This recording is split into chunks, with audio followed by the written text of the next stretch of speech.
direction, il lui a indiqué où il devait aller, il lui a permis de partir à Médine, et que dans chaque famille de Médine, parmi les Khazraj et les Haus, il y avait des musulmans, je ne dis pas que tous étaient musulmans, bien entendu, ça ne faisait pas son affaire. D'autant plus qu'il avait cette réputation et il était pressenti pour être un roi à Médine de ces groupes d'Arabes, qui étaient donc les Khazraj et les Haus.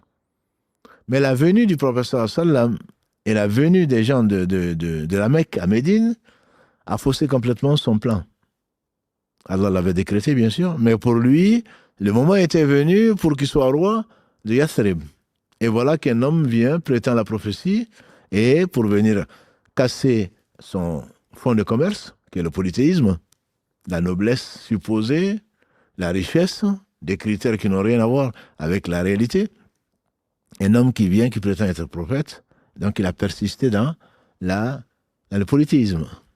Lui et un groupe de gens à Médine, et celui qui ne connaît pas cette histoire-là ne comprendra certainement pas beaucoup de versets, et notamment des événements qui ont jalonné la vie du prophète sallallahu alayhi wa sallam.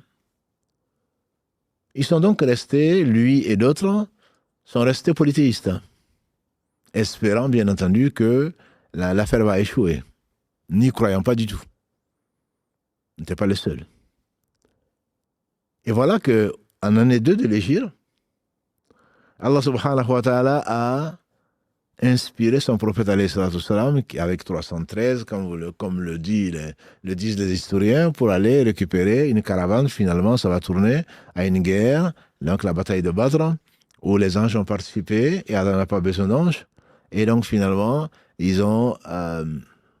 Allah a humilié les polythéistes de la Mecque, et ils ont laissé 70 de leurs nobles sur le champ de bataille. Et donc, les polythéistes de Médine ont commencé à se poser des questions. Il a peut-être raison, alors. Ils n'étaient que peu, ils n'étaient pas armés, et pourtant, ils ont vaincu les Mécois. Donc, ils ont dit qu'ils étaient musulmans.